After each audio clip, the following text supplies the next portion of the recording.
দেখেন নমরুদ অসংখ্য অত্যাচার করলো, চতুর্দিকে অত্যাচারের রোলার চালিয়ে দিল, সে যারে দেখে তারেই মারে।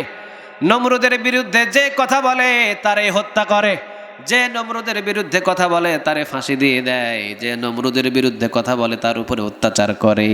কিন্তু শেষ পর্যন্ত ওই নমরুদরে ধরলেন একজন, তিনি কে? আল্লাহ বললেন যা, একটা ন্যাংড়া মশা ওর নাক দিয়ে ঢুকে যা। ঢুকলো, এখন নাক দিয়ে ঢুকে মগজে কামড়ায়। কোথায় কামড়ায়? মগজ। আল্লাহ কয় তারে নমরুদ তোরে মারার জন্যে আমার কোনো সেনাবাহিনীর দরকার নাই, আমার কোনো ফেরেস্তার দরকার নাই, ছোট্ট 100 গ্রাম ওজন নয়, একটা ন্যাংড়া মশাই যথেষ্ট। চিৎকার দিয়ে বলেন ঠিক কিনা? উনি হলেন তাবারাকাল্লাযী বিয়াদিহিল মুলক, উনি হলেন রাজত্বের মালিক। চিৎকার দিয়ে পড়েন সুবহানাল্লাহ। আবার যখন ফেরাউন চতুর্দিকে অত্যাচার, ফেরাউন চতুর্দিকে মারামারি, চতুর্দিকে কাটাকাটি, চতুর্দিকে অত্যাচার, মূসা আলাইহিস সালাম তার কওমদের লোকদের নিয়ে পলায়ন করলেন, পিছনে সৈন্যপণ্য দিয়ে ফেরাউন ধাওয়া দিলেন। আল্লাহ বললেন এই নীল নদ তুমি পার হয়ে যাও। পার হলো রাস্তা দিয়ে। ফেরাউন যখন নীল নদের ভিতরে ঢুকে গেলেন, মাটি খাওয়ায়া, পানি খাওয়ায়া, সুবায়া সুবায়া মারলেন। তিনি কে? উনি হলেন রব, উনি হলেন রব, উনি হলেন ওয়া হুয়া আলা কুল্লি শাইইন কাদির, উনি হলেন সর্ব বিষয়ের উপরে সর্বশক্তিমান। চিৎকার দিয়ে বলেন আল্লাহু আকবার। আপনি মনে করেন না আপনি বড় শক্তিমান, আপনি মনে করেন না যে আপনার বড় শক্তি, আপনি মনে করেন না যে আপনার চাইতে বড় শক্তিমান আর কেউ নাই। আপনার চাইতে বড় শক্তিমান একজন, তিনি কে? আল্লাহ বলেন দেখ আমি কেমন শক্তিমান। রাতের অন্ধকারে গোপনে গোপনে ছোট্ট একটা নেক আমল করেছিস, কেউ দেখে নাই, পৃথিবীর কেউ জানে না, কিন্তু জানে একজন। চিৎকার দিয়ে বলেন তিনি কে? ফামান ইয়ামাল মিসকালা যাররাতিন খায়রান ইয়ারা ওয়া মান ইয়ামাল মিসকালা যাররাতিন শাররান ইয়ারা। যাররা পরিমাণ যদি কোনো গুনাহের কাজ হয় সেটাও একজনা জানেন, তিনি কে? যাররা পরিমাণ যদি ভালো কাজ হয় ওইটার খবর রাখেন, তিনি কে? এই জন্য আল্লাহ রাব্বুল আলামিন বলছেন ওয়া হুয়া আলা কুল্লি শাইইন কাদির, সব বিষয়ের উপরে আমি সর্বশক্তিমান। আমার চাইতে পৃথিবীর কারো শক্তি নাই। বান্দা মনে করিস না তোদের সবার শক্তি যদি এক জায়গায় করা হয়, আমি আল্লাহ রাব্বুল আলামিনের এক আনা পরিমাণ শক্তি তোদের ভিতরে পাওয়া যাবে না। সুবহানাল্লাহ বলেন। জিবরিল আলাইহিস সালামের শরীরের ভিতরে শক্তি দিয়েছেন, তিনি কে? আর জোরে বলেন কে? জিবরিল আলাইহিস সালামের বর্ণনাটা শুনেন। রাসূল বলেন ভাই জিবরিল, আল্লাহ রাব্বুল আলামিন তোমারে কয়টা ডানা দিয়েছে? জিবরিল বললেন নবী গো, আল্লাহ রাব্বুল আলামিন আমারে 600 ডানা দিয়েছে। জোরে বলেন কয়শ? আর জোরে বলেন কয়শ? জিবরিল বললেন নবী, আল্লাহ রাব্বুল আলামিন আমারে 600 ডানা দিয়েছে। রাসূল বললেন ভাই জিবরিল কয়টা ডানা তুমি ব্যবহার করো? জিবরিল বললেন নবী মাত্র 2টা ব্যবহার করে। জোরে বলেন কয়টা? 2টা ব্যবহার করি, আর আমি বাকিগুলো স্টকে রেখে দিয়েছি, ওইগুলো আমি মেলাই না, ওইগুলো ব্যবহার করি না। রাসূল বললেন ভাই জিবরিল তোমার এই যে 2টা ডানা, এই 2টা ডানার শক্তি পাওয়ার কত? জিবরিল বলেন নবী গো, এই 2টা ডানা দিয়ে যদি আমি পৃথিবীর ভিতরে 2টা বাড়ি দিই। জোরে বলেন কয়টা? মাত্র এই দিক আর ওই দিকে যদি নবী আমি 2টা বাড়ি দিই, সারা পৃথিবীটা তুলার মতো উড়াক শুরু করে দিবে। বলেন একজন ফেরেশতারে এত শক্তিমান এবং এত মজবুত করে বানাইছেন, তিনি কে? তাহলে আল্লাহর কত বড় শক্তি, আল্লাহর কত বড় পাওয়ার, ওই রব কতটুকু পাওয়ার নিয়ে বসে আছে। সুবহানাল্লাহ বলবেন না? এই জন্য ওয়া হুয়া আলা কুল্লি শাইইন কাদির, আল্লাহ বলছেন সব বিষয়ের উপর আমি সর্বশক্তিমান। আল্লাহ রাব্বুল আলামিন এইবার বলছেন আল্লাযী খলাকাল মাউত, এইবার বলছেন আল্লাহ আমি সমস্ত রাজত্বের মালিক, আমি সর্ব বিষয়ের উপরে সর্বশক্তিমান। আবার আল্লাহ বলছেন আল্লাযী খলাকাল মাউত, এবার বলেন মৃত্যুর মালিক একজন, তিনি কে?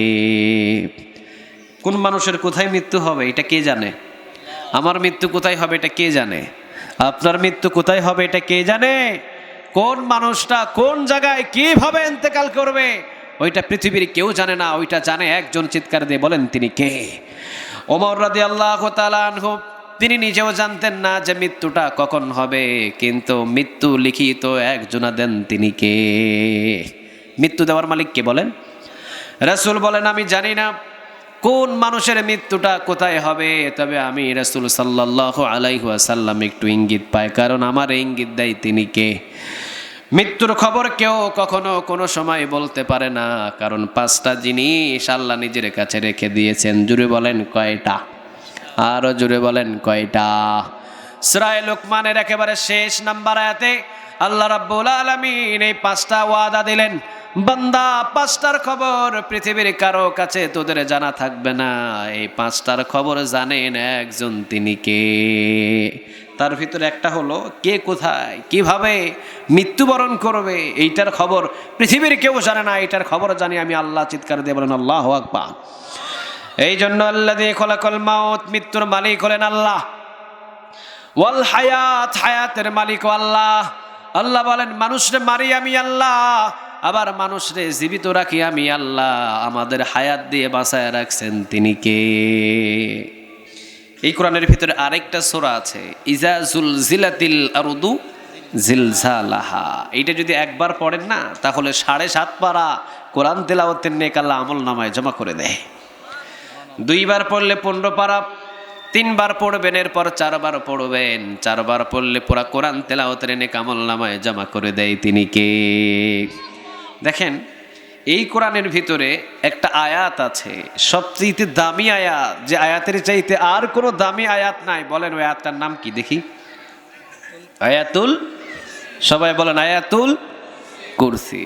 যদি কারো মুখস্থ না থাকে আজ থেকে নোট করে নিয়ে যান, আয়াতুল কুরসি, এটা মুখস্থ করবেন। কয়টা আয়াত এটা? সবাই বলেন কয়টা?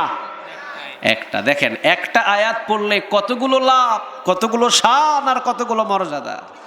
রাসূল বললেন মান ক্বারা আয়াতাল কুরসি ফি দুবুরি কুল্লি সালাতিম মাকতুবা লাম ইয়ামনাহু মিন দুখুলিল জান্নাহ ইল্লা আইয়ামুত। রাসূল বললেন যে ব্যক্তি প্রত্যেক ফরজ নামাজের পর, জোরে বলেন কোন নামাজ, যে ব্যক্তি প্রত্যেক ফরজ নামাজের পর আয়াতুল কুরসি একবার করে তেলাওয়াত করবে, লোকটা জান্নাতে চলে যায়। শুধুমাত্র মৃত্যুটাই বাকি হয়ে থাকে, লোকটা মরলেই জান্নাতে ঢুকাইয়া দিবেন তিনি কে। সুবহানাল্লাহ। বাড়িতে গিয়া একটু আওয়াজ দিয়ে বলা যায় না সুবহানাল্লাহ? চিন্তা করে দেখেন প্রত্যেক ফরজ নামাজের পর কয়বার? আর জোরে বলেন কয়বার? আমরা ফরজ নামাজ আসসালামু আলাইকুম ওয়া রাহমাতুল্লাহ, আসসালামু আলাইকুম ওয়া রাহমাতুল্লাহ, আল্লাহুম্মা আমিন, ঠিক না? ঠিক। হাই হাই সালাম ফিরায়া আমিন না, সালাম ফিরানোর পর আল্লাহু আকবার কয়বার? শিখিয়ে দিলাম আজকে। সালাম ফিরানোর পর আল্লাহু আকবার কয়বার? এরপরে আস্তাগফিরুল্লাহ, আস্তাগফিরুল্লাহ, আস্তাগফিরুল্লাহ কয়বার? 3 বার। এরপরে আপনি পড়তে পারবেন আল্লাহু লা ইলাহা ইল্লা হুয়া আল হাইয়ুল কাইয়ুম লা তাখুযুহু সিনাতু ওয়ালা নাওম, আয়াতুল কুরসি পড়লেন। এরপরে আপনি 33 বার সুবহানাল্লাহ পড়া যাবে না? 33 বার আলহামদুলিল্লাহ, 33 বার আল্লাহু আকবার।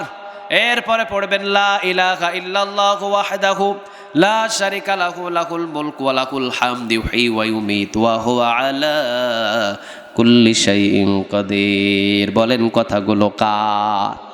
প্রতি ফরজ নামাজের পর এই কয়টা আমল করবেন।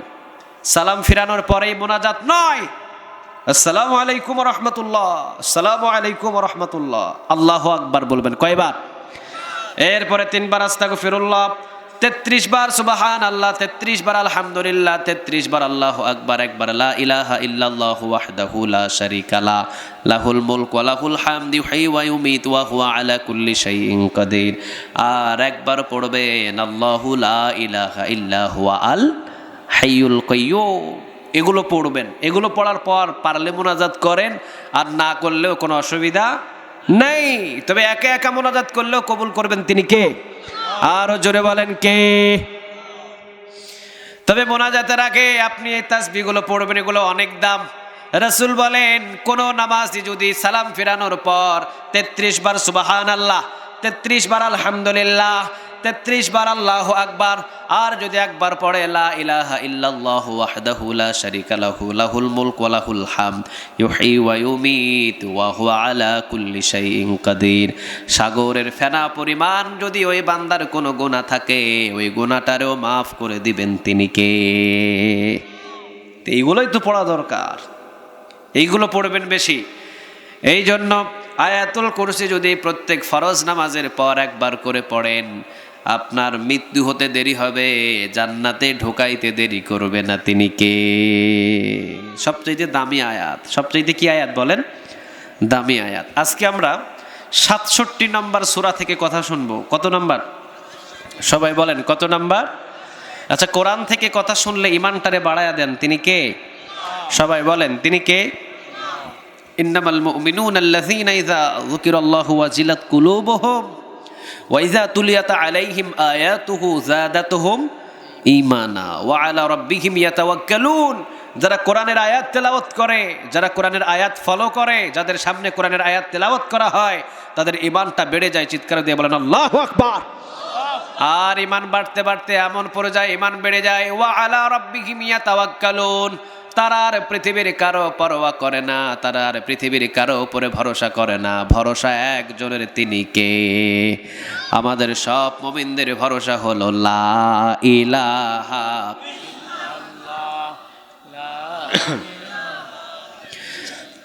লা ইলাহা ইল্লাল্লাহু মুহাম্মাদুর রাসূলুল্লাহ সাল্লাল্লাহু আলাইহি ওয়াসাল্লাম। এই জন্য কোরআন থেকে জুস করে করে কিছু কথা শোনা দরকার। তাহলে আজকে আমরা কথা শুনবো কত নাম্বার সূরা থেকে বলেন? ক্রমিক নাম্বার কত? 67। এটা হলো ক্রমিক নাম্বার। আর সূরার নামটা হলো সূরা মুলক। সূরার নাম কি বলেন? সবাই বলেন মুলক অর্থ কি? মুলক অর্থ কি? রাজত্ব। এই তো সবাই বুঝতে পারছেন, মুলক অর্থ কি?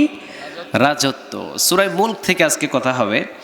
আমরা বেশি লম্বা ছড়া আলোচনা করব না, তবে বোঝার জন্য যতটুকু সময় প্রয়োজন আমরা এতটুকুই আলোচনা চালিয়ে যাব ইনশাআল্লাহ। কিছু বুঝবো আমরা এখান থেকে। আমরা সূরা মুলক থেকে আমরা একটা পরিচয় নিব, কারণ রাজত্ব, এই রাজত্বের মালিকটা যে কে এটা আমাদের জানতে হবে, ঠিক কিনা?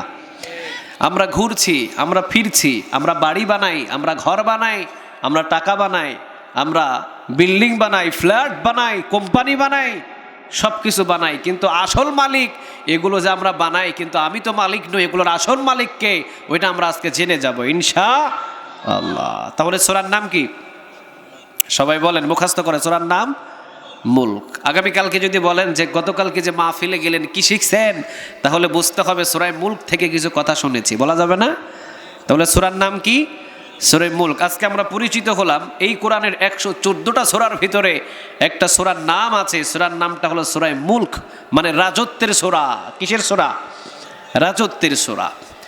এই আয়াতের ভিতরে আল্লাহ রাব্বুল আলামিন আয়াত দিয়েছে 30টা। জুড়ে বলেন কয়টা? 30টা আয়াত, একেবারে ছোট ছোট করে 30টা আয়াত আল্লাহ রাব্বুল আলামিন সাজিয়ে দিয়েছেন।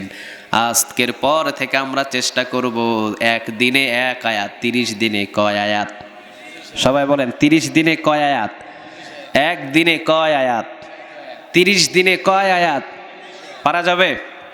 সবাই বলেন পারা যাবে? বেশি না, প্রতিদিন একটা আয়াত 30 বার করে, 40 বার করে। যাদের মেধাটা একটু ভালো ওরা যদি 2-4-10 বার পড়ে মুখস্থ হয়ে যাবে। আর যদি যাদের মেধাটা একটু দুর্বল ওরা হয়তো 50 বার 60 বার পড়লেই একটা আয়াত করে মুখস্থ হবে। তাহলে আজ থেকে আমরা চেষ্টা করব 30 দিনে 30 আয়াত সূরা মুলকের মুখস্থ করা ইনশাআল্লাহ। এইবার লাভ জানতে হবে। হুজুর আপনি বললেন মুখস্থ করতে, লাভ হবে কি? আমি দোকান দিলাম কিন্তু লাভ নাই, ওই দোকানদারি কেউ করবে? যদি দোকানদারিতে লাভ হয় ওই দোকানদারি বাড়বে না কমবে? স্বর্ণকারী যারা দোকান দেয় ওদের দোকানে লাভ নাই? কথা বলে লাভ নাই? আচ্ছা, এই জন্য দেখবেন জায়গায় জায়গায় স্বর্ণকারী দোকান দেয়, পার্সের দোকান দেয়, হোটেল দেয়। আচ্ছা, দোকানে যদি লাভ না থাকে কেউ কি দোকান দেয়? কথা বলেন দেয় না। লাভ জেনে এরপরে দোকানদারি দেয়। তে কাজেই আপনারা বলবেন হুজুর 30 আয়াত 30 দিনে কষ্ট করে শিখবো, কিন্তু লাভটা কি? লাভটা একটু জানান না হুজুর। রাসূল সাল্লাল্লাহু আলাইহি সাল্লাম নিজেই বলছেন ইন্না সূরাতা ফিল কুরআন 30 আয়াতান শাফাআত লিসাহিবিহা হাত্তা গুফিরা লাহু তাবারাকাল্লাযী বিয়াদিহিল মুলক। রাসূল বললেন 30 আয়াতের বিশিষ্ট একটা সূরা আছে, তার নাম হলো সূরা মুলক। যে ব্যক্তি সূরা মুলক মুখস্থ করবে আর প্রতিদিন সূরা মুলক একবার করে তেলাওয়াত করবে, ওই লোকটাকে কিয়ামতের দিন এই সূরা সুপারিশ করে আল্লাহর জান্নাতে নিয়ে যাবে। সূরা মুলক সুপারিশ করবে কিয়ামতের ময়দানে। রাসূল বলেন 30 আয়াতের একটা সূরা, জুড়ে বলেন আয়াত সংখ্যা কত? 30 আয়াতের একটি সূরা। এই সূরা যেই ব্যক্তি প্রতিদিন তেলাওয়াত করবে কয়বার? আর জোরে বলেন কয়বার? একবার। যেই ব্যক্তি সূরা মুলক তেলাওয়াত করবে 30 আয়াতের একটি সূরা, প্রতিদিন একবার করে যে ব্যক্তি তেলাওয়াত করবে, আল্লাহ রাব্বুল আলামিন কিয়ামতের ময়দানে এই সূরাটা সুপারিশ করে ওই গোলামটারে জান্নাতে নিয়ে যাবে। সুবহানাল্লাহ বলেন। এই জন্য ইন্না সূরাতা ফিল কুরআন 30 আয়াতান শাফাআত লিসাহিবিহা হাত্তা গফিরা লাহু তাবারাকাল্লাযী বিয়াদিহিল মুলক। আজ থেকে আমরা চেষ্টা করব সূরা মুলক মুখস্থ করার চেষ্টা করব ইনশাআল্লাহ। আয়াত সংখ্যা কত? সবাই বলেন কত? 30 দিনে কত আয়াত? 30 দিনে কত আয়াত? 30 আয়াত। এবার রাসূল সাল্লাল্লাহু আলাইহি ওয়াসাল্লাম বলেছেন সূরা মুলক কিয়ামতের ময়দানে যারা তেলাওয়াত করবে, কিয়ামতের ময়দানে যারা দুনিয়াতে বসে বসে সূরা মুলক তেলাওয়াত করবে, কিয়ামতের ময়দানে ওই সূরাটা আল্লাহর সাথে কথা বলবে। আল্লাহর সাথে শুধু কথাই বলবে না, আল্লাহর সাথে বরং ঝগড়া লেগে যাবে। সুবহানাল্লাহ বলেন। ঝগড়া করতে হলে আওয়াজটা কি নিচু থাকে না উঁচু থাকে? নিচু না উঁচু? তাহলে সূরা মুলক যখন ঝগড়া করবে ওর আওয়াজটা কি নিচু না উঁচু? ঝগড়া করবে কার সাথে? আর জোরে বলেন কার সাথে? ঝগড়া করবে কারে নিয়া? যে ব্যক্তি দুনিয়ায় তেলাওয়াত করেছে তারে নিয়ে ঝগড়া লাগবে একজনের সাথে। তিনি কে? যদি কোনো জায়গায় গুনাহটা নাও থাকে, এই সূরা মুলক আল্লাহর সাথে ঝগড়া করে আল্লাহ মাফ করে দেন, মাফ করে দেন। আর আমলনামা দেখেন না, আল্লাহ মাফ করে দেন।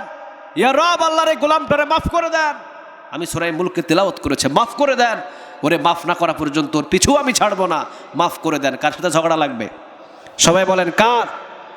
তাহলে একটা সূরা আল্লাহর সাথে ঝগড়া করবে যদি আপনি তেলাওয়াত করেন, কিয়ামতের ময়দানে ঝগড়া লাগবে আল্লাহর সাথে। আল্লাহ বলবে যা আর ঝগড়া করিস না, কণ্ঠের আওয়াজ আর বাড়াস না, আমি তোকে তেলাওয়াতকারীকে আমি আল্লাহ রাব্বুল আলামিন মাফ করে দিলাম। সূরা মুলক যে ব্যক্তি তেলাওয়াত করবে, যদিও সনদটা একটু দুর্বল, আবু হুরায়রা রাদিয়াল্লাহু তাআলা আনহু থেকে বর্ণিত, তিরমিজির বর্ণনা এসেছেন, যদিও সনদটা একটু দুর্বল, অনেক মুফাসসিরে কেরাম বলেছেন, কিন্তু শিক্ষা আছে, জানার আছে। অনেকেই অনেক জায়গায় বলে, রাসূল সাল্লাল্লাহু আলাইহি ওয়াসাল্লাম বলেন যে ব্যক্তি সূরা মুলক তেলাওয়াত করবে প্রতিদিন কয়বার? সবাই বলেন কয়বার? অন্ধকার কবরের ভিতরে যখন ওই গোলামটা নামানো হবে, আল্লাহ রাব্বুল আলামিনের পক্ষ থেকে ওই গোলামের সমস্ত আযাব মাফ করে দেওয়া হবে। সুবহানাল্লাহ। বাড়িতে গিয়ে বলেন, হ্যাঁ কবর থেকে কেউ বাঁচতে পারবেন? বলেন এখানে যে হুজুর আমি কবর থেকে বেঁচে যাব, আমাকে কবরের ভিতরে কেউ নামাইতে পারবে না। কে আছে এমন? বলতে পারবেন? বলেন দেখি, কবর থেকে কেউ বাঁচতে পারবেন? না, কবর থেকে বাঁচা যায় না। কিন্তু রাসূল বললেন সূরা মুলক যে ব্যক্তি তেলাওয়াত করবেন, যদিও সনদটা দুর্বল, যদি সত্য হয়ে যায় তাহলে আমাদের জন্য কামিয়াব। আবু হুরায়রা থেকে বর্ণিত, তিরমিজির ভিতরে এসেছে, কেউ যদি সূরা মুলক প্রতিদিন তেলাওয়াত করে, অন্ধকার কবরের আযাব থেকে তাকে মাফ করে দিবেন। তিনি কে? এইবার আছেন রাসূল এই সূরা মুলক কি করতেন? রাসূল সাল্লাল্লাহু আলাইহি সাল্লাম প্রতিদিন দুইটা সূরা পড়তেন। জোরে বলেন কয়টা? আর জোরে বলেন কয়টা? রাসূল যখন ঘুমানোর বিছানায় যাবেন, রাসূল ঘুমাইতেন একবারে মধ্যরাতে, তাই না? হ্যাঁ, মধ্যরাতে ঘুমাইতেন না রাসূল? তো কখন? কখন? এশার নামাজের পর। আমরা ঘুমাই কখন? রাতের 12টা, রাতের 1টা, রাতের 2টা। সারাদিন বন্ধু বান্ধবের সাথে আড্ডা, রাতের বেলা বন্ধু বান্ধবের সাথে পিকনিক, বন্ধু বান্ধবের সাথে আড্ডা, রাতের বাজে 2টার চৌকির ভিতরে অথবা খাটের ভিতরে রাতের 2টা বাজে গিয়ে ঘুমায়, সকাল 10টায় উঠে দেখে লুঙ্গি খাটের নিচে। ঠিক না বে ঠিক? এই হলো আমাদের ঘুম, এই হলো আমাদের ঘুম। কিন্তু রাসূল ঘুমাইতেন হলো এশার নামাজ পড়েই ঘুমিয়ে যেতেন। সুবহানাল্লাহ বলেন। রাসূল খাবার খাইতেন এশার নামাজের আগে, এশার নামাজের আগে রাসূল খাবার খেয়ে নিতেন, আর এশার নামাজ পড়ে রাসূল ঘুমের বিছানায় চলে যেতেন। তখন 2টা সূরা পড়তেন। জুড়ে বলেন কয়টা? রাসূল বলতেন, আমি দুইটা সূরা না পড়া পর্যন্ত কখনো আমার দুই চোখের পাতা আমি বন্ধ করি নাই, কখনো আমি ঘুমাই নাই। একটা হলো সূরায়ে সিজদা আর আরেকটা হলো সূরায়ে মূল। সুবহানাল্লাহ বলেন। এই দুইটা সূরা আমি পড়তাম, এরপরে ঘুমাইতাম। কারণ 30 আয়াতের একটা সূরা বড় ফজিলতের সূরা। যে ব্যক্তি প্রতিদিন পড়বে কিয়ামতের ময়দানে সুপারিশ করে তারে জান্নাতে নিয়ে যাবে। যে ব্যক্তি প্রতিদিন পড়বে কবরের আযাব থেকে তাকে মাফ করা হবে। যে ব্যক্তি প্রতিদিন পড়বে তেলাওয়াতকারীর জন্য কিয়ামতের ময়দানে ঝগড়া লাগবে একজনের সাথে, তিনি কে? আর আল্লাহ বলবে, যা তোরে যে তেলাওয়াত করছে ওরে মাফ করে দিলাম। সুবহানাল্লাহ নাই? তাহলে আজ থেকে সূরা মুলক আমরা শিক্ষা নেওয়া শুরু করব ইনশাআল্লাহ। রাব্বুল আলামিন প্রথম নাম্বার আয়াতে বলছেন, পড়েন, তাবারাকাল্লাযী বিয়াদিহিল মুলকু ওয়া হুয়া আলা কুল্লি শাইইন কাদির। সুবহানাল্লাহ বলেন।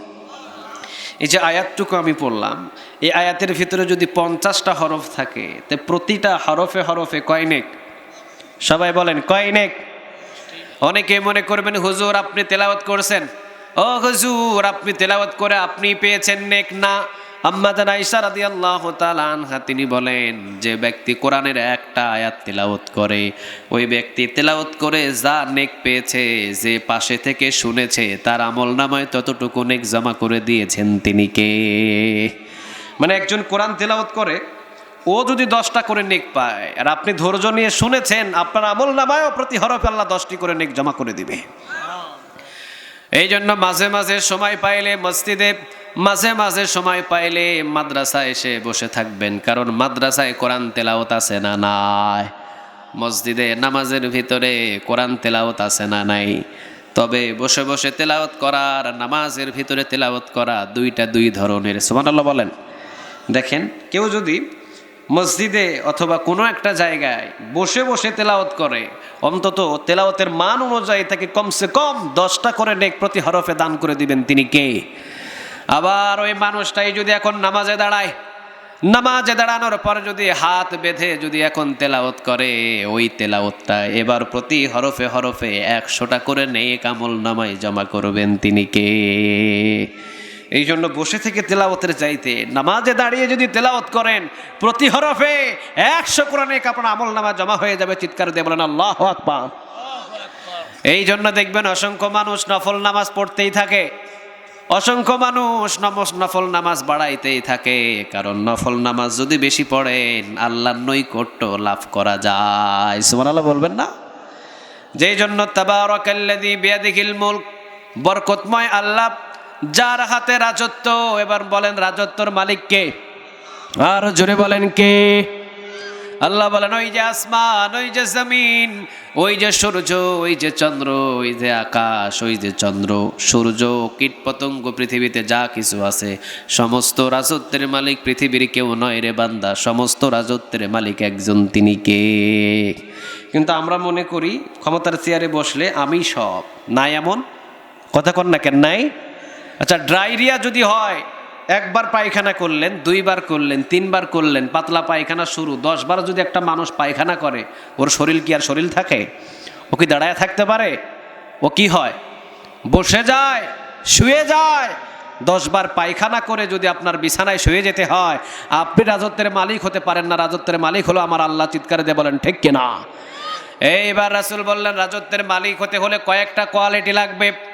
রাজত্বের মালিক হতে হলে কয়েকটা কোয়ালিটি, তার ভিতরে প্রথম নাম্বার কোয়ালিটি হলো আল্লাহু লা ইলাহা ইল্লাহু আল হাইয়ুল কাইয়ুম।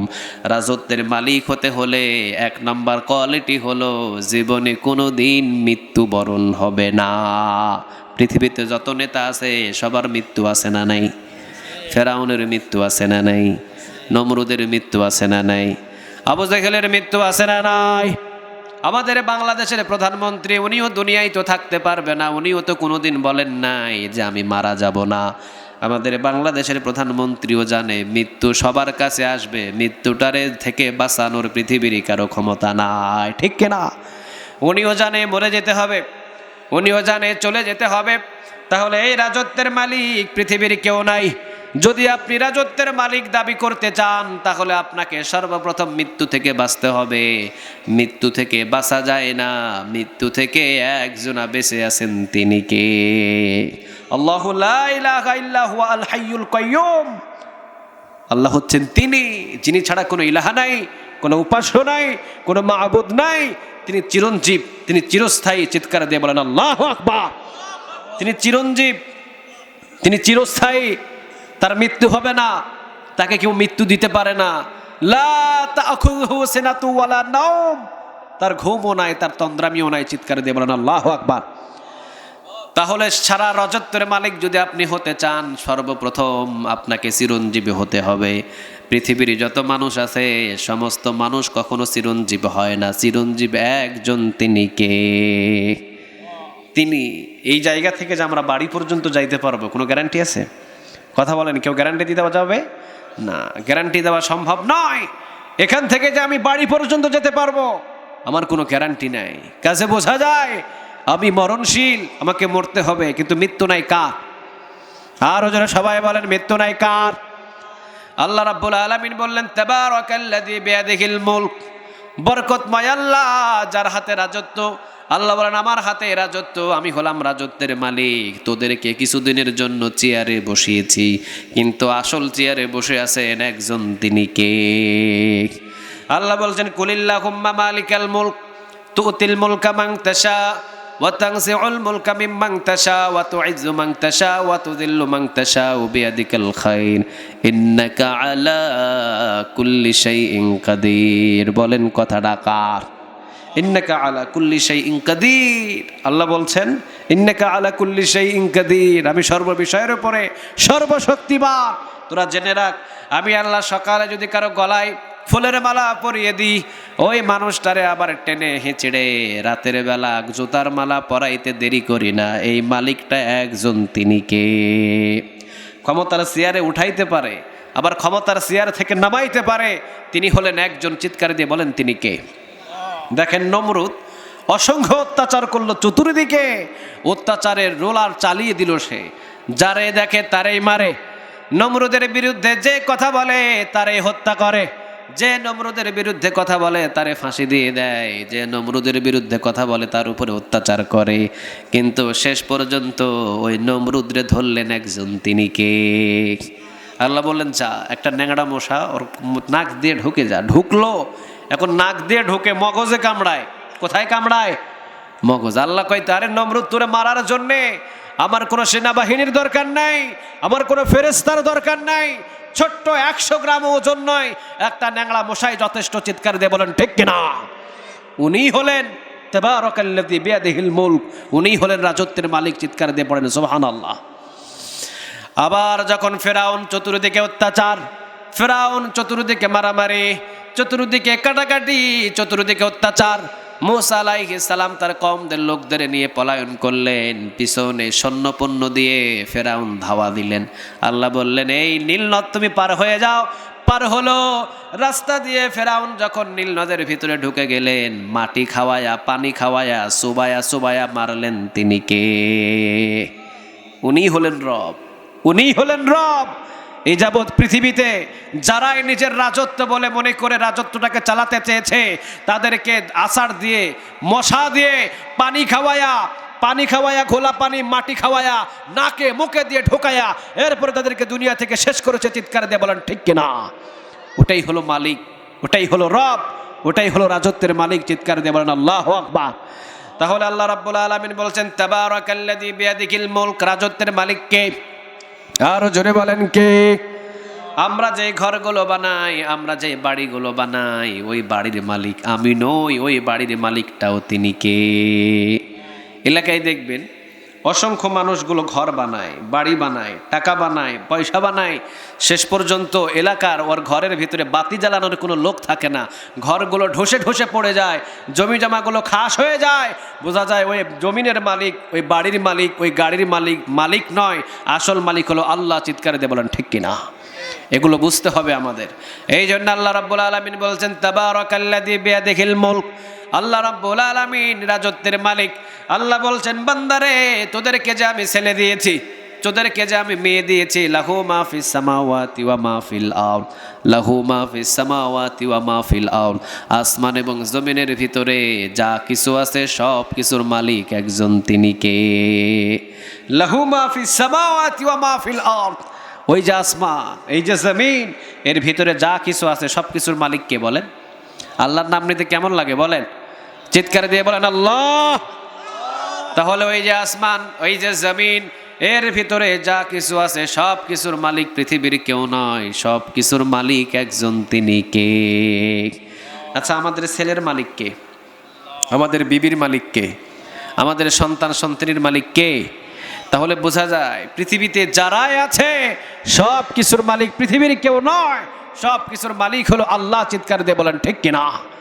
কারণ আপনার ছেলে যদি আজকে রাতের 2টা বাজে দুনিয়া থেকে বিদায় হয়ে যায়, আজকেই যদি রাতের 2টা বাজে আপনার ছেলে ইন্তেকাল করে, তাহলে আপনি কোথায় রাখবেন? নিজের ছেলে যদি আজকে রাতের 2টা বাজে ইন্তেকাল করে, ওই ছেলেরে আপনি আর আপনার ঘরের ভিতরে রাখবেন না, আপনি বলবেন বাহির করো। এরপরে বাহির করে রাখার পর আগামীকাল সকাল 8টায় জানাজা, গোসল করে কাফন পরাইয়া এখন লয়ে যাবেন কার কাছে? সবাই বলেন কার কাছে?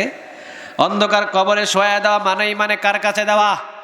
আল্লাহ বলেন, এতদিন তুই বললি এই ছেলে আমার, এই ছেলে আমার, এই ছেলে আমার, এখন আমি যখন দুনিয়া থেকে রুহুটারে নিয়ে নিলাম, এখন আমার কাছে লয়ে আনোস কেন? বোঝা যায় লাহু মা ফিস সামাওয়াতি ওয়া মা ফিল আরদ, আসমান এবং জমিনে যা কিছু আছে সব কিছুর মালিক একজন, তিনি কে? আল্লাহ বলছেন আমি মালিক। তোমার ছেলে না, ওই ছেলের মালিকও আমি। তোমার মেয়ে, ওইটার মালিকও আমি। তুই যে নিজে, তোর নিজের মালিকও আমি। চিৎকার দিয়ে বলেন ঠিক কিনা? তাহলে রাজত্বের মালিক কেউ নয়, রাজত্বের মালিক কে? আর জোরে বলেন কে? আমার ঘরের ভিতরে আমি কি রং লাগাবো এটা আমার ব্যাপার, আমার ঘরের ভিতরে আমি কি কালার রং করবো এটা আমার ব্যাপার, ঠিক না ভাই? ঠিক।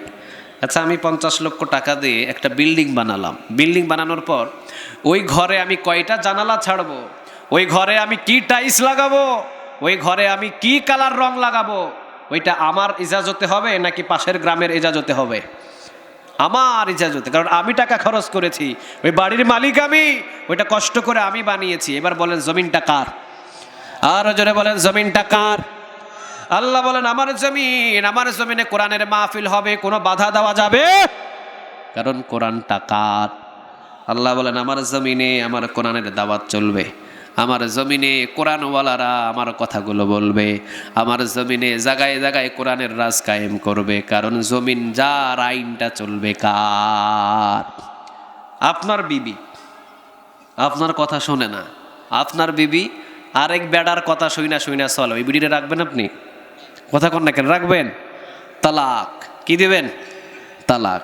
আপনি বলেন এই দিকে চল, ও কয় না পাশের বাড়ির আমার বড় ছোট ভাই, মানে আপনার ছোট ভাই কয় আমার এইভাবে চলতে, আপনি বলেন এইভাবে চলতে, আপনারটা মানতাম না, আপনার পাশের বাড়ির ছোট ভাইয়েরটা মানতাম, কয় আজকেই তালাক, ঠিক না বা ঠিক? নিজের বিবি নিজের কথা অনুযায়ী যদি না শোনে তাহলে তালাক দিতে হয়। আল্লাহ রাব্বুল আলামিন বলে বান্দারে জমিন আমার, আমার জমিনে আমার আইন মতো আমার কথা মতো চলতে হবে, আমার কথা মতো যদি না চলিস তোদেরকেও তালাক দিয়ে দিবেন, তিনি কে? খবরদার। আল্লাহ বলেন জমিন আমার, ওই সূর্য আমার, ওই চন্দ্র আমার, জমিনটাও আমার, রাজত্ব আমার, আমার রাজত্বের ভিতরে বেশি বাড়াবাড়ি করিস না। কোরআনের পক্ষে থাক, ইসলামের পক্ষে থাক, মাহফিলের পক্ষে থাক, মাদ্রাসার পক্ষে থাক, কোরআনের পক্ষে থাক, এগুলোর বিরুদ্ধে যদি কথা বলিস আমি আল্লাহ কখনো ছেড়ে দেব না। চিৎকার দিয়ে বলো ঠিক কিনা? আমি আল্লাহ বহু ছাড়ি, ছাড়তে ছাড়তে যেই দিন ধরি সেই দিন আর ছাড়ার কোনো উপায় থাকে না। কথা কন না কেন? আমি আল্লাহ বহু ছেড়ে দিই, আমি আল্লাহ ধরি না, ধরি না, ধরি না, ধরি না, কিন্তু যখন আমি আল্লাহ একবার ধরি তখন আর তারে বাঁচানোর কোনো উপায় থাকে না, ঠিক না বে ঠিক? ফেরাউন রে ধরে না, ধরে না, ধরে না, যেই দিন ধরছে সেদিন পালাইতে পারে। নমরুদ রে ধরে না, ধরে না, ধরে না, যেই দিন ধরে সেই দিন পলায়ন করে বাঁচতে পারে না। আবু জাহেল, আবু লাহাব, উতবা, শাইবা, মুগীরা রে ধরে না, ধরে না, ধরে না, কিন্তু যেই দিন ধরে সেই দিন শব্দ করার আওয়াজ দেয় নাই, তিনি কে? উনি হলো রব, উনি হলেন মালিক, উনি হলেন এই রাজত্ব চালান। এই রাজত্ব চালানোর মতো আমাদের ক্ষমতা নাই, কারণ রাজত্বটা চালান তিনি কে? সবাই বলেন তিনি কে?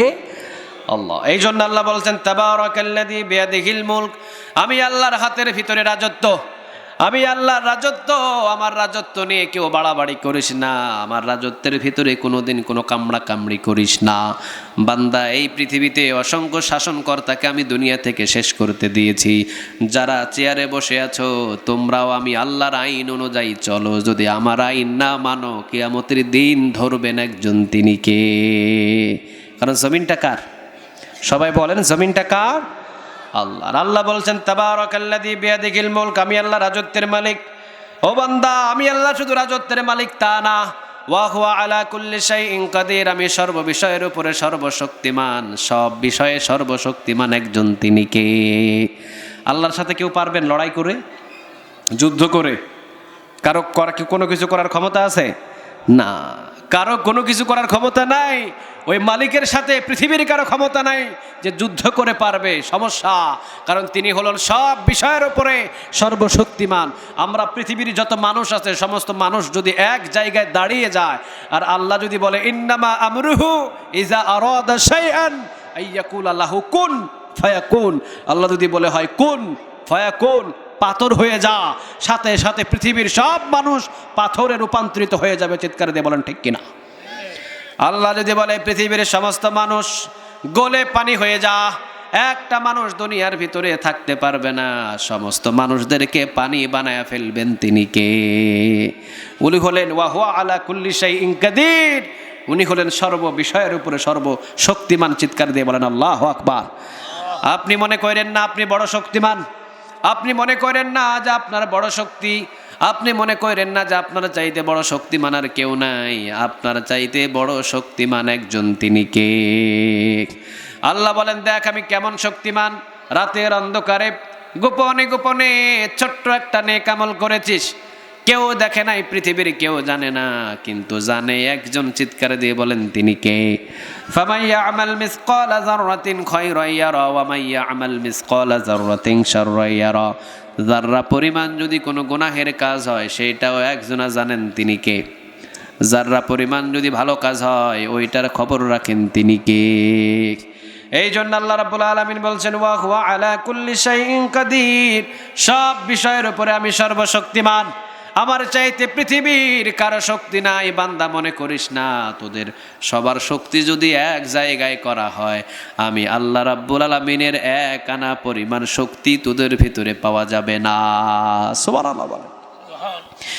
জিবরিল আলাইহিস সালামের শরীরের ভিতরে শক্তি দিয়েছেন, তিনি কে? আর জোরে বলেন কে? জিবরিল আলাইহিস সালামের বর্ণনাটা শুনেন।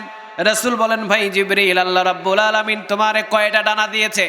জিবরিল বললেন নবী গো, আল্লাহ রাব্বুল আলামিন আমারে 600 ডানা দিয়েছে। জোরে বলেন কয়শ? আর জোরে বলেন কয়শ? জিবরিল বললেন নবী, আল্লাহ রাব্বুল আলামিন আমারে 600 ডানা দিয়েছে। রাসূল বললেন ভাই জিবরিল, কয়টা ডানা তুমি ব্যবহার করো? জিবরিল বললেন নবী, মাত্র 2টা ব্যবহার করি। জোরে বলেন কয়টা? 2টা ব্যবহার করি, আর আমি বাকিগুলো স্টকে রেখে দিয়েছি, ওইগুলো আমি মেলাই না, ওইগুলো ব্যবহার করি না। রাসূল বললেন ভাই জিবরিল, তোমার এই যে 2টা ডানা, এই 2টা ডানার শক্তি পাওয়ার কত? জিবরিল বলেন নবী গো, এই 2টা ডানা দিয়ে যদি আমি পৃথিবীর ভিতরে 2টা বাড়ি দিই, জোরে বলেন কয়টা? মাত্র এই দিক আর ওই দিকে যদি নবী আমি 2টা বাড়ি দিই, সারা পৃথিবীটা তুলার মতো উড়া শুরু করে দিবে। বলেন একজন ফেরেশতার এত শক্তিমান এবং এত মজবুত করে বানাইছেন, তিনি কে? তাহলে আল্লাহর কত বড় শক্তি, আল্লাহর কত বড় পাওয়ার, ওই রব কতটুকু পাওয়ার নিয়ে বসে আছে। সুবহানাল্লাহ বলবেন না? এই জন্য ওয়া হুয়া আলা কুল্লি শাইইন কাদির, আল্লাহ বলছেন সব বিষয়ের উপরে আমি সর্বশক্তিমান। আল্লাহ রাব্বুল আলামিন এইবার বলছেন আল্লাযী খলাকাল মাউত, এইবার বলছেন আল্লাহ আমি সমস্ত রাজত্বের মালিক, আমি সর্ব বিষয়ের উপরে সর্বশক্তিমান। আবার আল্লাহ বলছেন আল্লাযী খলাকাল মাউত, এবার বলেন মৃত্যুর মালিক একজন, তিনি কে? কোন মানুষের কোথায় মৃত্যু হবে এটা কে জানে?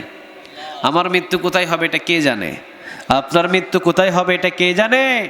কোন মানুষটা কোন জায়গায় কিভাবে ইন্তেকাল করবে ওইটা পৃথিবীর কেউ জানে না, ওইটা জানে একজন। চিৎকার দিয়ে বলেন তিনি কে? ওমর রাদিয়াল্লাহু তাআলা আনহু তিনি নিজেও জানতেন না যে মৃত্যুটা কখন হবে, কিন্তু মৃত্যু লিখিত একজনা দেন, তিনি কে? মৃত্যু দেওয়ার মালিক কে বলেন? রাসূল বলেন, আমি জানি না কোন মানুষের মৃত্যুটা কোথায় হবে, তবে আমি রাসূল সাল্লাল্লাহু আলাইহি ওয়াসাল্লাম একটু ইঙ্গিত পাই, কারণ আমার ইঙ্গিত দেয় তিনি কে। মৃত্যুর খবর কেউ কখনো কোনো সময় বলতে পারে না, কারণ 5টা জিনিস আল্লাহ নিজের কাছে রেখে দিয়েছেন। জুড়ে বলেন কয়টা? আরো জুড়ে বলেন কয়টা? সূরা লুকমানের একেবারে শেষ নাম্বার আয়াতে আল্লাহ রাব্বুল আলামিন এই 5টা ওয়াদা দিলেন, বান্দা 5টার খবর পৃথিবীর কারো কাছে তোদের জানা থাকবে না, এই 5টার খবর জানেন একজন, তিনি কে? তার ভিতরে একটা হলো কে কোথায় কিভাবে মৃত্যুবরণ করবে, এইটার খবর পৃথিবীর কেউ জানে না, এইটার খবর জানি আমি আল্লাহ। চিৎকার দিয়ে বলেন আল্লাহু আকবার। এই জন্য আল্লাযী খলাকাল মাউত, মৃত্যুর মালিক হলেন আল্লাহ। ওয়াল হায়াত, হায়াতের মালিক আল্লাহ। আল্লাহ বলেন মানুষরে মারি আমি আল্লাহ, আবার মানুষরে জীবিত রাখি আমি আল্লাহ। আমাদের হায়াত দিয়ে বাঁচায় রাখছেন, তিনি কে? ওইটা আল্লাহর দেওয়া। কার দেওয়া? আপনি যে বেঁচে আছেন ওইটা কার দেওয়া? সবাই বলেন কার দেওয়া? আল্লাহ যদি বলে লইয়াই, কেউ রাখতে পারবে? কথা বলেন, রাখতে পারবে?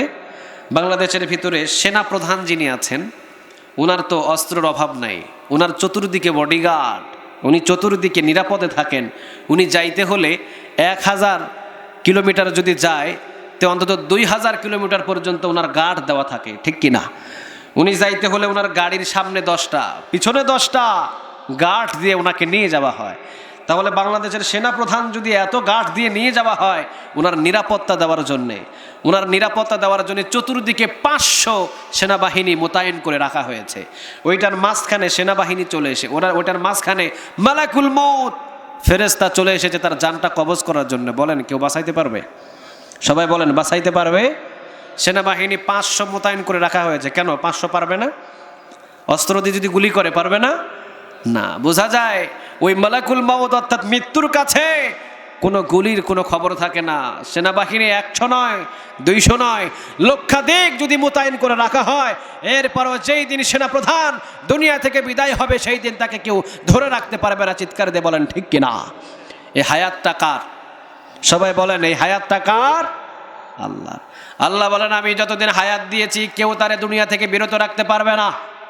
আমি যারে হায়াত দিয়েছি সে কোনোদিন দুনিয়া থেকে মরবে না। কারণ আমরা অনেক সময় দেখি বড় ধরনের অ্যাক্সিডেন্ট হয়ে যায়, এরপরেও তারে বাঁচায় রাখে, তিনি কে? দেখেন 17 দিন 18 দিন কক্সবাজারের একটা জায়গায় 18 দিন পর্যন্ত 17 দিন পর্যন্ত একটা বোর্ডে একটা নৌকার ভিতরে ডুবে গিয়ে 17 দিন পর্যন্ত সে সাগরের তলদেশে ছিল। 17 দিন পর তাকে তোলা হয়েছে জিন্দা। সুবহানাল্লাহ নেই? আচ্ছা বলেন এই 17 দিন ওই নৌকার ভিতরে ওই বোর্ডের ভিতরে যতজন ছিল সবাই কোথায় যেন হারিয়ে গিয়েছে, কাউরে পাওয়া গেল না।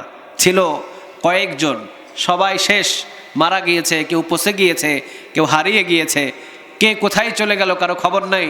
কিন্তু এই একজনকে 17 দিন 18 দিন পর সেখান থেকে বাহির করে ওনাকে ওঠানো হলো, তাকে জিজ্ঞাসা হলো তুমি কিভাবে বাঁচলা? আমি নিজেও জানি না যে আমি কিভাবে বেঁচে আছি। সুবহানাল্লাহ বলেন। তাহলে ওনার হায়াতটা এখনো পর্যন্ত রেখে দিয়েছেন। যতদিন আছে ওনার হায়াত, ওই হায়াতটা শেষ না হওয়া পর্যন্ত সে মরবে না। তাহলে হায়াতের মালিকটা পৃথিবীর কেউ নয়, হায়াতের মালিকটা কে? আর বাকিগুলো যে কয়েকজন ছিল ওইটার হায়াত শেষ, চলে গিয়েছে, কিন্তু ওর হায়াত আছে, এই জন্য ও এখনো জীবিত। কে রাখছিলেন? আল্লাহ। এই জন্য আল্লাহ রাব্বুল আলামিন বলছেন বল হায়াতের মালিক হলেন আল্লাহ, মৌতের মালিক আল্লাহ, হায়াতের মালিক আল্লাহ। আল্লাহ বললেন রাজত্বের মালিক আমি সর্ববিষয়ের উপরে সর্বশক্তিমান, আমি হলাম মৃত্যুর মালিক, আমি হলাম হায়াতের মালিক। লিয়াবলুয়াকুম, পরীক্ষা মানুষদেরকে করেন তিনি কে? আমাদেরকে কে পরীক্ষা করে? সবাই বলেন কে? লিয়াবলুয়াকুম আইয়ুকুম আহসানু আমালা। আল্লাহ আমাদেরকে পরীক্ষা করেন একের পর এক। আল্লাহ আমাদেরকে পরীক্ষার ভিতরে ফেলে দেন। আল্লাহ একের পর এক পরীক্ষা করেন, ছেলে দেয়া, মেয়ে দেয়া, বিবি দিয়ে, আবার কাউরে ছেলেও দেয় নাই, মেয়েও দেয় নাই, সম্পদও দেয় নাই, বাড়িও দেয় নাই, গাড়িও দেয় নাই। বলেন এই পরীক্ষাগুলো করেন একজন, তিনি কে? এগুলো আল্লাহর পরীক্ষা। আল্লাহ বলেন দেখি তুই আমল করিস কিনা। একদিন না খাওয়ায় রাখবো, 2 দিন না খাইয়ে রাখবো, 3 দিন না খাইয়ে রাখবো, 4 দিন না খাইয়ে রাখবো, 5 দিন না খাইয়া রাখবো, 1 সপ্তাহ পর্যন্ত কোনো খাবার দিব না। এইটা পরীক্ষা করেন একজন, তিনি কে? আল্লাহ পরীক্ষা করেন ভাই। সুখে থাকেন, দুঃখে থাকেন, শুকরিয়া আদায় হবে কার? আপনি বুঝে নেবেন, আমার ছেলে দেয় নাই আল্লাহ, এটা আমার জন্য একটা পরীক্ষা। আমার মেয়ে দেয় নাই, এটা আমার জন্য একটা পরীক্ষা। আমার বাবাকে আল্লাহ নিয়ে গিয়েছে, এটা আল্লাহর একটা পরীক্ষা। আমার মেয়েকে আল্লাহ দুনিয়া থেকে বিদায় করে নিয়ে গিয়েছে, এটা আল্লাহর একটা পরীক্ষা। বুঝে নেবেন, পরীক্ষা করার মালিক একজন, তিনি কে? সম্পদ দেয় নাই, বাড়ি দেয় নাই, গাড়ি দেয় নাই, এটা আপনাকে পরীক্ষা করেছেন, তিনি কে? এরপর আল্লাহ রাব্বুল আলামিন বলছেন ওয়া হুয়াল আজিজুল গফুর, তিনি চূড়ান্ত ক্ষমাশীল, আমাদেরকে ক্ষমা করতে পারেন। একজন চিৎকার দিয়ে বলেন, তিনি কে? আচ্ছা, আমাদের গুনাহ আছে, গুনাহগুলো কি কোনো এলাকার মানুষ ক্ষমা করতে পারবে? মেম্বার, চেয়ারম্যান, এমপি, মন্ত্রী? তাহলে আমাদের এই যে গুনাহগুলো, এই গুনাহগুলো ক্ষমা করবেন তিনি কে? সবাই বলেন, তিনি কে? তাহলে তাওবা করব কার কাছে? আল্লাহর কাছেই যদি আপনি চান, ইয়া রব আমার গুনাহগুলো মাফ করে দেন। আল্লাহ রাব্বুল আলামিন বলছেন, বান্দা মাপ চাইতে দেরি হবে, আমি তোর গুনাহ মাফ করতে দেরি করব না। সুবহানাল্লাহ বলেন। আল্লাহ বলছেন, ইয়া আইয়ুহাল্লাযীনা আমানু তুবু ইলাল্লাহি তাওবাতান নাসুহা, বান্দারে আমার কাছে তাওবা কর, আমি আল্লাহ রাব্বুল আলামিন সব গুনাহ মাফ করে দিব। সুবহানাল্লাহ বলেন। আপনি কত গুনাহ করেছেন? আপনার গুনার একটা শেষ সীমানা আছে, কিন্তু আল্লাহর দয়া আর মায়ার কোনো সীমানা নাই। সুবহানাল্লাহ নাই? আপনি 1000 গুনাহ করেন, যা করেন, আল্লাহ রাব্বুল আলামিন বলেন, যা কিছু করেছিস আমার কাছে মাপ চা, আমি আল্লাহ মাফ করে দিব। সুবহানাল্লাহ বলেন।